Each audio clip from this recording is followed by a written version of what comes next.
Courtney, what an incredible moment that must have been, seeing all of the gold tickers tape coming down and thinking I've got through to the quarterfinals. It was just, it's just fantastic. Whenever I listen back to something that I do, it just makes me feel weird. So I just heard a rumor. Are you going to Vegas? I've literally just found out. I can't believe it. So you haven't even been able to process this. Courtney Hadwin won hearts at America's Got Talent in 2018. At just 14, she went from a shy teenager to a rock and roll powerhouse in seconds. Hadwin earned Howie Mandel's Golden Buzzer and became a fan favorite. "I'm not Clive Davis, I'm Howie Mandel, and I can't sign you to a record deal. The only thing I can do for you, young lady, is give you."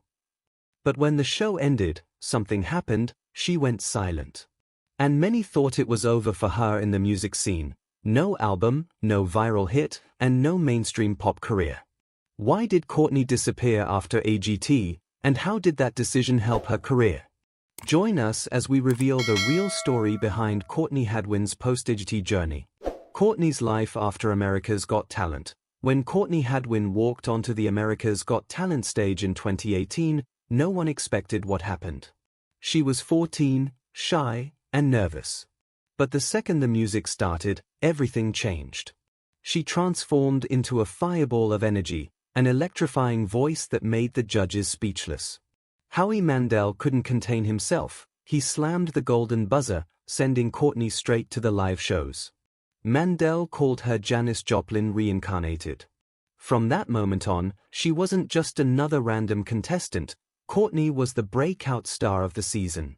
So, when the finale rolled around and Courtney didn't win, fans were shocked. Instead, magician Shin Lim took the top prize. While Courtney still made it into the top 10, many assumed her career would take off immediately. She had the talent, the stage presence, and the viral moments.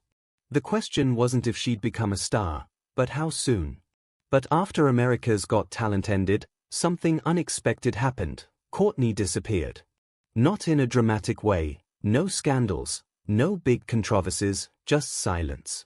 No debut album, no chart-topping hit, no major tour. It wasn't what people were expecting.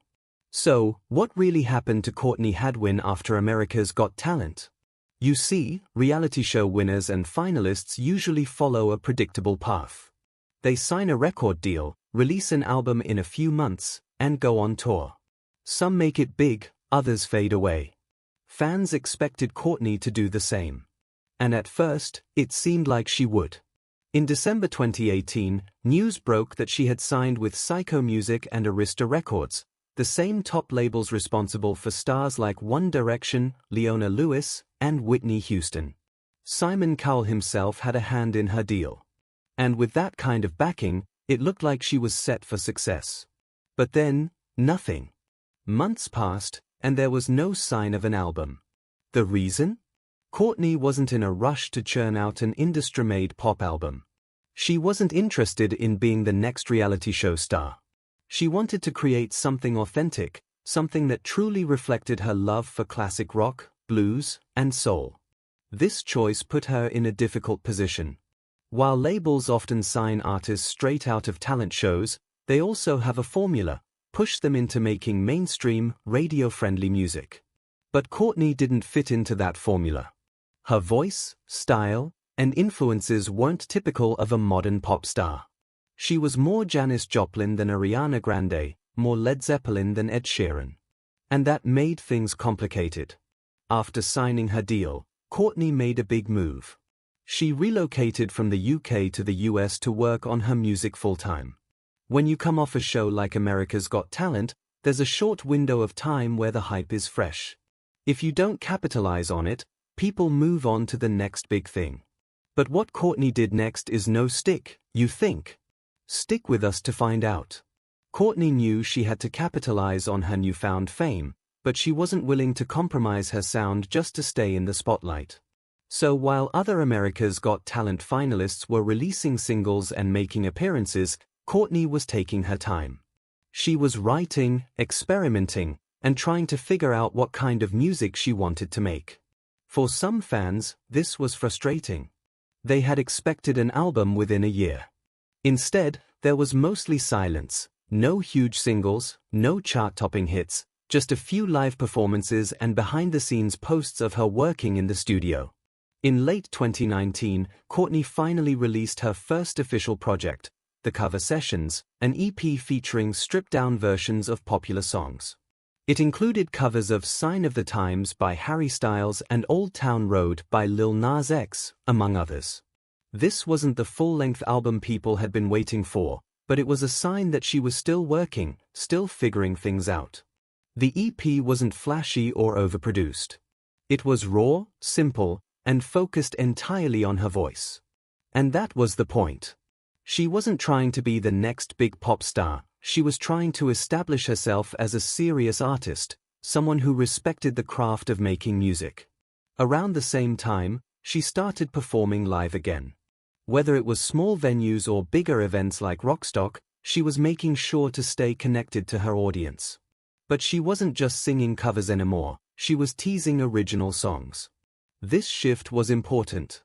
It meant that instead of being just the girl from America's Got Talent, Courtney was beginning to build her identity as an artist. But then our little star faced the first serious trial. How was her career? How did she manage it? Well, let's find out. Courtney struggled to stay true to herself. For starters, Courtney had trouble balancing industry expectations with her artistic vision. She had already shown the world what she could do, her energetic stage presence, her raspy, soulful voice, but that was with cover songs. Now, she had to prove she could do the same with her own music. And that's where things got complicated. The music industry doesn't wait around.